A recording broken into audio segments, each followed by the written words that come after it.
Hey everybody, so as an investor, have you ever wondered if it's worth putting in that $3,000 to $5,000 granite countertop? Is it going to give you money back when you go to sell the house? Is it worth repairing that pool, or should you just bury it? And as an agent, have you ever wanted to advise your client on which repairs actually increase the value of your home and which ones don't? And as a homeowner, have you ever wanted to be more informed to know whether a solar panel system will actually increase the value of your home beyond what you have to put into it? Or is that $30,000 pool that you're considering putting in a wise investment, and are you going to get that back when you sell your house?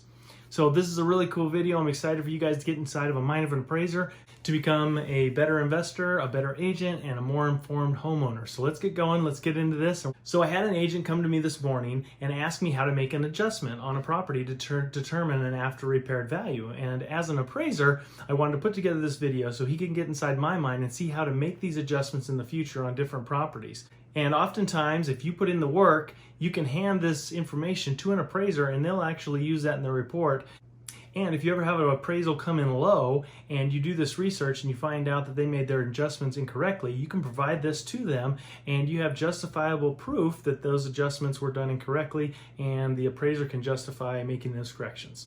So let's get right into it. Today I'm doing an example on how to figure out what a solar system is worth and what a pool is worth.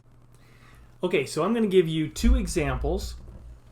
One of them is a solar system and the other is a pool. How much is that going to return to you in value if there's a pool on the property, or if you're looking to install a pool, or if you're looking to install a solar system? So let's get right into this here. If we're looking at this, I've got a few screens here, so I'm going to circle back and forth. But for example, these are some properties in Queen Creek. And the first thing you want to do, if you're not in a market that has a ton of sales, you want to find the biggest neighborhood that you can that has the most similar properties. So you're looking for cookie cutter homes as close to that as possible. Now this doesn't always work, but for these examples and for simplicity's sake, I'm going to show you exactly how to do this on a simple one, and then you can extrapolate from there and figure out how to do this in more complex areas. But for example, this neighborhood, if you look here on this map, I'll zoom out a little bit. This is a master plan community, so there are several builders in here, but all the homes are pretty much the same. They're all on small lots. There's no great views. Everything's pretty, with the exception of some washes here and there and a school here and there. They're all pretty similar. The big differences are some have pools. Obviously the sizes of the houses vary, so we're going to look for homes with similar size square footages. And also we're going to look at solar systems, because those can affect the price quite a bit. So I've identified the neighborhood, and what I did is I came in here and I just highlighted around the neighborhood, and I said I want to search for anything in this neighborhood that's sold in the last 90 days, and that's a single family house. I don't want any townhomes. This probably wouldn't be a factor in this neighborhood, but I put it in here anyway. Also, I want to only look at one-story homes, if you see here. And the only other thing I put in was I wanted to have a pool. So I put in that it has a pool, and these were my results. I got 14 different properties. I identified a few of these that were good properties that had pools. And see, you notice here, this square footage is 2010 square feet, and this one's also 2010. So this is what we call a model match. These are basically the exact same house with different finishes and whatnot. And they sold relatively close to each other. See, sometimes they'll have options. One will have 3 bedrooms and a den. The other one will have 4 bedrooms. But that's not a huge factor. The square footage is exactly the same. So you can see this column right here. These are the homes with pools, and these are the homes without. So if the first thing I'm going to do is I'm going to sort this by square footage. Okay, so what I didn't show you is I also did this search the same time without pools. And what I was looking for was homes that had similar square footage with and without a pool. Okay, so as an appraiser, the way that we're going to isolate this feature of the house, that's what we're going to do. We're going to isolate the feature of the house for in this example, the pool. We're going to isolate that, and we're going to determine how much it's worth, and it's called the matched paired analysis, or the matched pair method. And basically what we're doing is we're trying to find two homes that are almost exactly the same, the only difference being that one has this pool and one does not. And so that's that. We're matching those two properties, comparing them against each other, and the more properties you have, the better. But for this example, we've 2 properties here. See the first two. If we look at these first two, they're both 1,277 square feet. The one without a pool sold for $270. The one with a pool sold for $295. They're both 3-bedroom, 2 baths, and if you look at the satellite view, they're both pretty comparable. No external factors that we need to worry about. You look at the photos, and they're all basic. These are basically similar homes in quality, condition, upgrades, and all that kind of stuff. So looking at this list, it looks like at the surface that we've got between a 270 and a 295 adjustment. That's a 25,000 adjustment for this pool. Now that seems great, considering this pool probably right now costs about $30,000 to $35,000 to put in. That's not a horrible number, but you notice one thing here. The difference is this market is moving very fast. If you look at the date of close, this one sold in January, this one sold in March. That is concerning. That's a 2-month gap, and in this market, that's too far. So this $25,000 gap may not be quite that big because this one sold a couple months later, and the market's moving pretty fast. So that's a great one to put a pin in that one. And $25,000 is what we came up with. That's supportable though. You could take that to the bank and say, here's the adjustment, $25,000. And if you do a time adjustment, you can get really kind of narrow that down. But we're going to move on to this next one here. This is a 1,520 square foot house, both in the same neighborhood, both very similar houses. This top one does not have a pool. The bottom one does. This one is a little different because it appears to be quite a large difference, 288 versus 317. But the difference is this particular property has solar as well. So that's going to throw off our numbers. I don't know what effect solar has in the market. So I'm actually going to do that right after this. I'm going to go into what the differences are in solar. So for this example, I'm going to put a pin in this particular one, and we may come back to this after. But we've got two properties that sold right around. This one sold 296. This one sold at 288. This one was a little bit later, so I'm going to call it about a 290 price for our base. And then we've got 317 that includes solar and a pool. But let's put a pin in that one. We'll come back to that in a minute. Okay, here's another property. Now this one's a 2-story property, both around 2,600 square feet, both sold within a week of each other. Both are 4 bedrooms, 2.5 bath. The only difference is the bottom one here has a 3-car garage and this one only has a 2. So I'm going to take that into consideration when I'm looking at this, but this looks like about a $40,000 difference between the one with a pool and the one without a pool. And if you look at the photos really quick, you know, this is a nice house. It's been upgraded. This home isn't quite as nice, so it may not be quite that much. So right now we're between a $25,000 and a $40,000 adjustment on our pool. Now, if my subject is a 2-story, I'm going to lean more towards the $40,000 adjustment. If it's a 1-story, I'm going to lean towards, it's called a weighted average is what we're looking for here. So here's 2 properties. For example, here's one with a pool for $375 and one without for $342. So what is the difference between $375,000 minus $342,000? We're looking at a $33,000 adjustment for these properties. And again, this second one here has a 3rd-car garage, so we're going to take a little bit less than $30,000. So now we've got one at 25, one at about 30, and the other one at about 40. So we're starting to get a range of what this pool is worth. And the more we do this, the more exact we can make it. But really what we're going to do is we're going to look at our subject property and which one is it most similar to, which pair of properties, and we're probably going to come in closer to that. And I looked at a few more of these, and it looks like around $20,000 to $25,000 is probably the adjustment that I would apply on an appraisal and kind of bank on that number.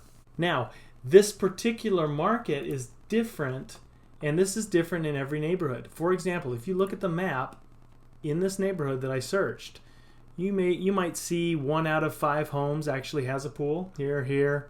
Most of these don't. So it's a supply and demand issue. There's not a lot of houses with pools, and these are bigger houses. There's a lot of families, and there's a lot of people that want pools. So now we're going to switch screens here really quick, and we're going to look at the left-hand screen here, and we're going to compare that neighborhood that we just looked at to this neighborhood up in Mesa. Santan, or the Queen Creek area, is a newer area, the one we were just looking at, and so there's not as many pools, and Mesa is a more established area, and so there's been years and years where people put in pools. So you look at this, and 1 out of every 5 houses doesn't have a pool. So this, you can imagine how the numbers might be different in this area where everything has a pool, and in the other areas, so pools aren't that big of a feature because every other house has a pool. So if we look at these comps that I've pulled up in this neighborhood, let me just zoom out of this neighborhood and kind of show you what I did. I just did this little neighborhood. They're all pretty similar homes. They're all 1-stories. They're all built in the same age bracket. But if you look at these ones on the left here, okay, here we go. We are looking at a $421,000 house that has no pool versus a $425,000 house that does have a pool. Now, I've got it on good authority by talking to the agent that this number is actually a little bit higher than this because they're closing a little bit higher. This is a pending sale, but he told me actually what the sales price was.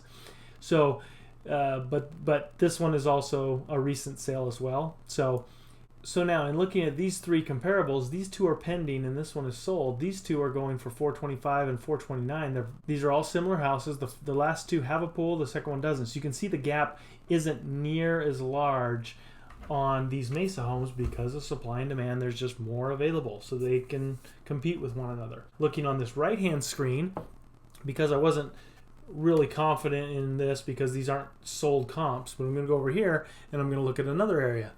This first home does not have a pool, as you can see, no pool. The second home does.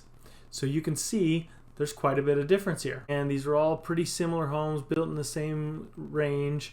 These first two are both 5 bedrooms, and this one without a pool sold for actually more than this one with a pool. And this one's slightly larger, and if we look at the photos, there may be some slight upgrades in the second home or in the first home that the second home doesn't have.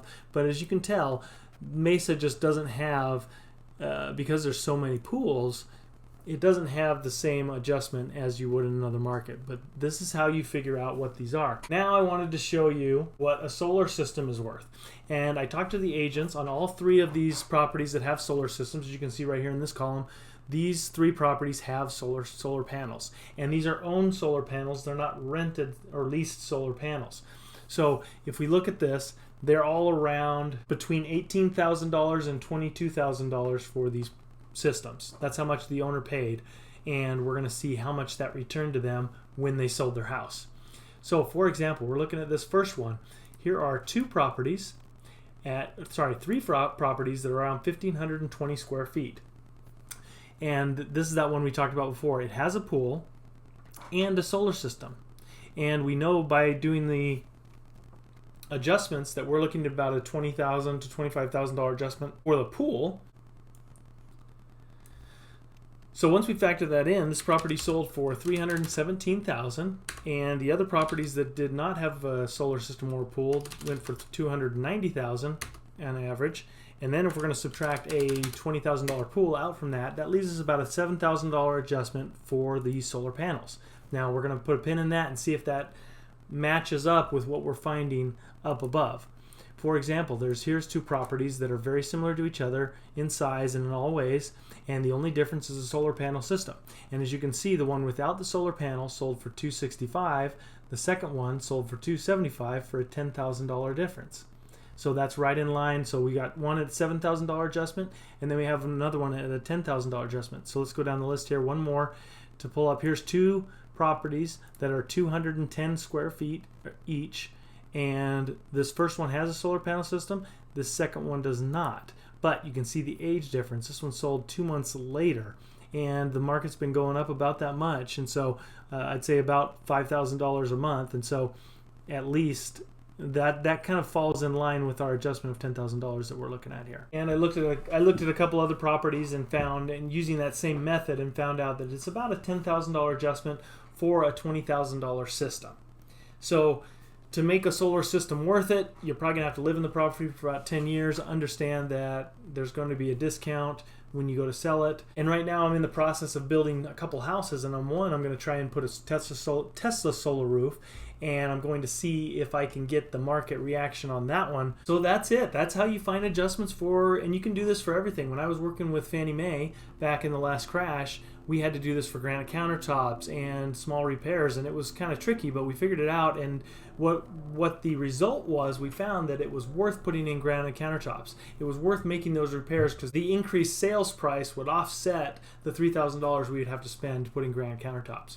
So this is how an appraiser does it. This is how you can do it to figure out if adjustment's going to be worth for you. You got to be able to find the data. You could call up your favorite realtor and have them send you a list of all the properties in a certain neighborhood that do have pools and then one that do not, and you can cross-reference that. You can use all this data to figure this out yourself depending on what your data source is. But this is how you do it. This is how an appraiser does it. And if he doesn't do it, you can use this when you challenge the appraisal and you'll look like a rock star. So hope this helped, and see you on the next video.